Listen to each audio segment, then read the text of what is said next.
ఓం శ్రీ మాత్రే నమః. ఆత్మబంధువులందరికీ నమస్కారం. 300 నామం నామరూప వివర్జిత అంటే అమ్మకి నామరూపాలు లేవు, నామరూపాలు లేని తల్లి అని అర్థం. జగత్తంతా చిజ్జడాత్మకం, అస్థి భాతి ప్రియం. వీటినే అంటే ఈ ఐదిటితో కూడుకుని ఉంది. చిత్తు జడం జగత్తు. అస్థి భాతి ప్రియం. అస్థి భాతి ప్రియం అన్న సత్తు చిత్తు ఆనందం అన్న ఒకటే. ఇది పరబ్రహ్మస్వరూపమైన చైతన్యానికి వర్తించేవి అస్థి భాతి ప్రియం అనేవి.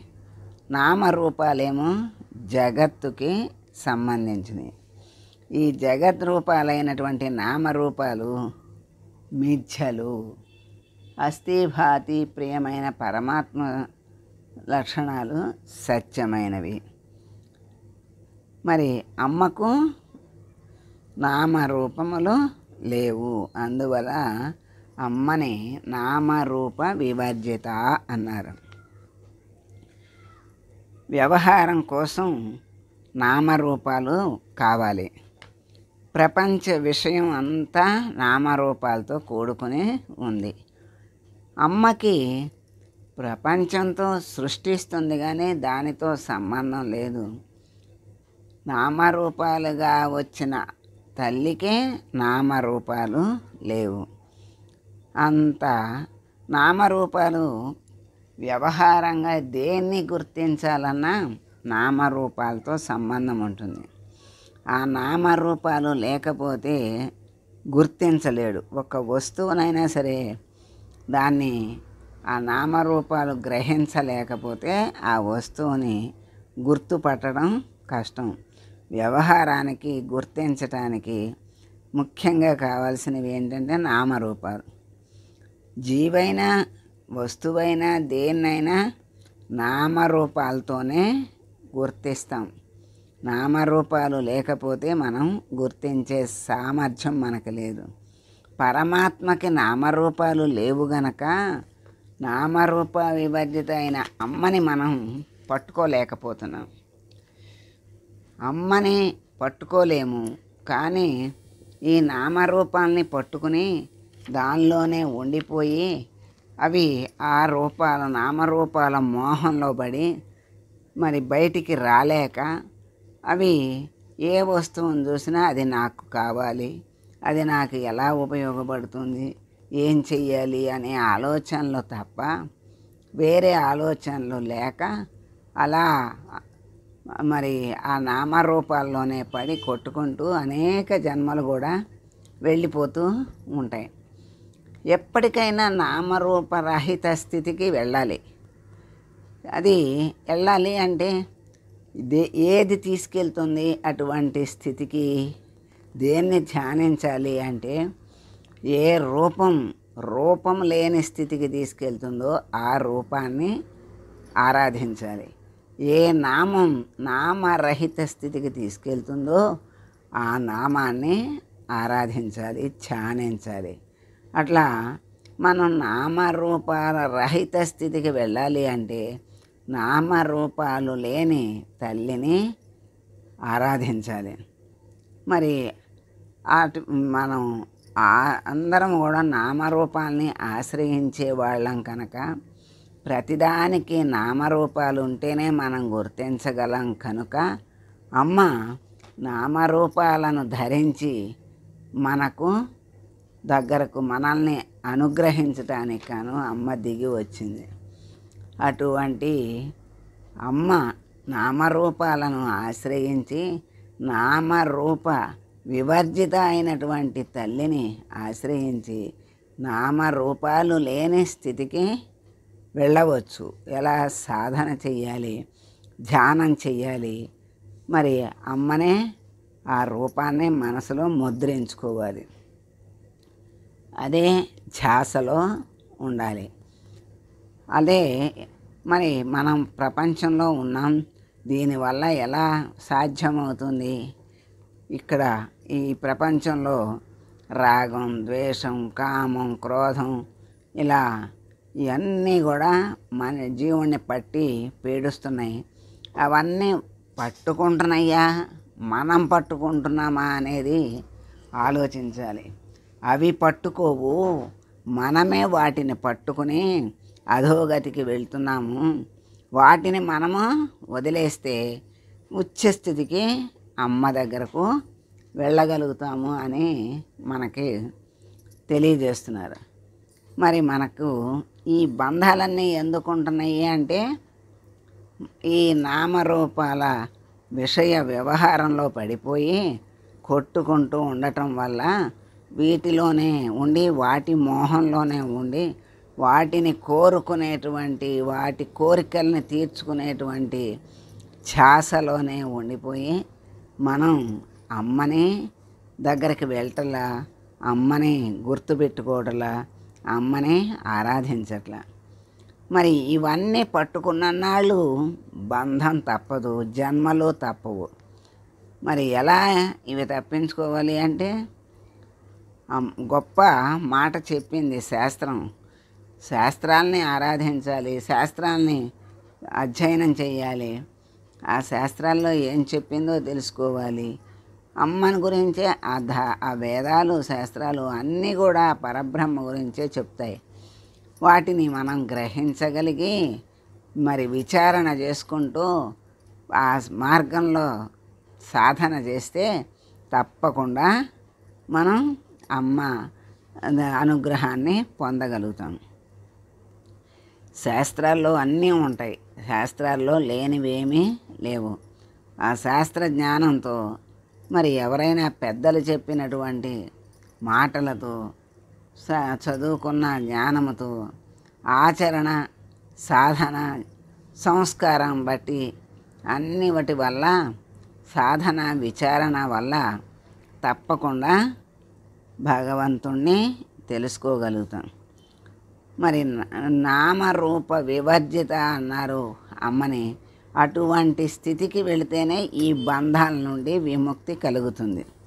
ఈ బంధాల నుండి విముక్తి కలగాలి అంటే నామరూపాలని వదిలేయాలి అంటే వదిలేస్తే మన జీవితం ఎలా సాగుతుంది అంటే మానసికంగా వదిలేయాలి, వ్యవహారికంగా ధర్మంగా మన కర్తవ్యాన్ని నెరవేరుస్తూ ప్రతి దాని యందు, ప్రతి వారి యందు ఆ తల్లిని చూడగలిగినప్పుడు ఆ నామరూపాలే నామరూప స్థితికి, నామరూప వివర్జిత అయిన స్థితికి తీసుకెళ్తాయి.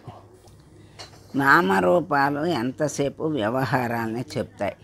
వ్యవహారాలు చేయాల్సినవి ధర్మంగా కర్తవ్యాలు ఉంటాయి కనుక ఆ కర్తవ్యాన్ని నిర్వర్తిస్తూ ధర్మబద్ధమైనటువంటి కర్తవ్యాల్ని నిర్వహిస్తూ ఆ కర్తవ్యాన్నే భగవత్స్వరూపంగా, ఆ మనుషుల్నే భగవత్స్వరూపంగా అన్నిటి యందు ఆ అమ్మ యొక్క చైతన్యాన్ని గ్రహించి తత్వజ్ఞానాన్ని తెలుసుకుని మసలుకుంటే నామరూప వివర్జిత యొక్క అనుగ్రహాన్ని తప్పకుండా మనం పొందుతాం. పాలు ఉన్నాయి, పాలకి నామరూపాలు ఉన్నాయి. అవి మనం తాగేస్తే ఏమవుతుంది? శక్తిగా మారతాయి. ఆ శక్తికి నామరూపాలు ఉన్నాయా? లేవు. మనం తాగేసిన పాలకి నామరూపాలు ఉన్నాయా అంటే లేవు. పాలుగా ఉన్నప్పుడు పాలని పేరుంది, మరి ఒక రూపము ఉంది. అటువంటి నామరూపాలు ఉన్న ఆ పాలకు మనం స్వీకరిస్తే వాటికి నామరూపాలు లేకుండా పోయినాయి అంటే అది శక్తిని ఇస్తాయి. ఆ శక్తికి నామరూపాలు లేవు. అట్లాగే ప్రపంచం అంతా వ్యాపించి ఉంది అమ్మ, కానీ అమ్మకి నామరూపాలు లేవు. ఇది అర్థం చేసుకోవాలి అంటే అస్థి, భాతి, ప్రియం, నామం, రూపం అనే 5 ఉన్నాయి. నామరూపాలేమో ప్రపంచ విషయాలు, ప్రపంచానికి సంబంధించినవి. అస్థి, భాతి, ప్రియం పరమాత్మ విషయం. ఈ 5 కలిసి ఉంటాయి. కనపడేవేమో నామరూపాలు, కనపడనివి అస్థి భాతి ప్రియం. అవి కనపడవు గనక కనపడని దానిని దర్శించుకోవాలి అంటే కొంచెం సాధన చేస్తే మనకి తెలుస్తుంది. మరి మనకి అర్థం అవ్వాలంటే విత్తు కనపడుతుంది. ఆ విత్తులో ఉన్న వృక్షం కనపడుతుందా? లేదు. దాంట్లో అంత శక్తి ఉన్నా ఆ వృక్షం ఎక్కడుంది అంటే ఆ గింజలోనే ఉంది. కానీ విత్తు కనపడితే చెట్టు కనపడదు.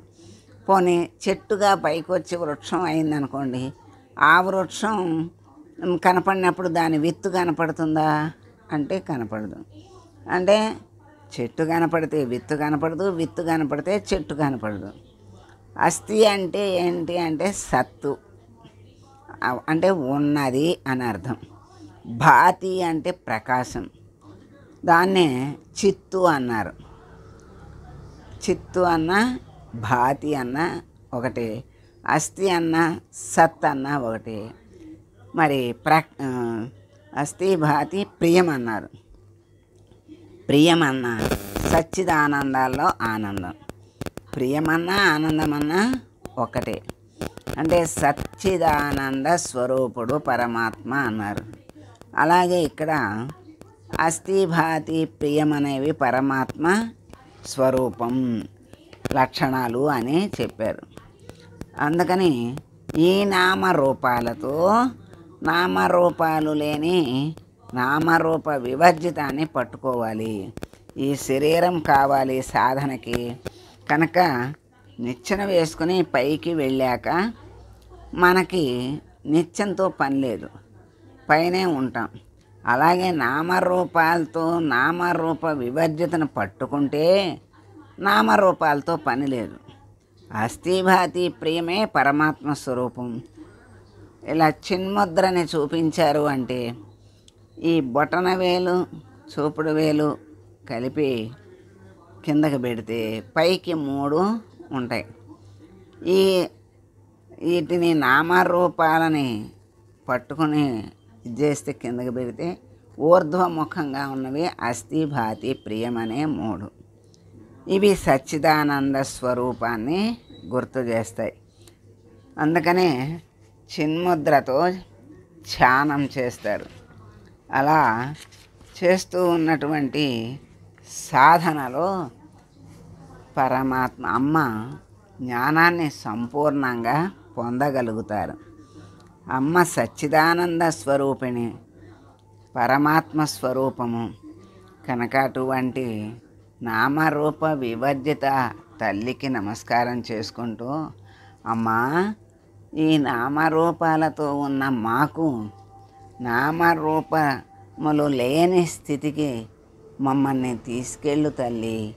ఆ జ్ఞానాన్ని ఆ మార్గాన్ని మాకు ప్రసాదించి నీ అనుగ్రహాన్ని మాకు కలిగించి నామరూప వివర్జిత అయినటువంటి నీ దగ్గరికి చేర్చుకో తల్లి అని వేడుకుంటూ మంగళం పాడదాం. సర్వమంగళ మాంగళ్యే శివే సర్వార్థ సాధికే శరణ్యే త్రయంబకే దేవి నారాయణి నమోస్తుతే. ఓం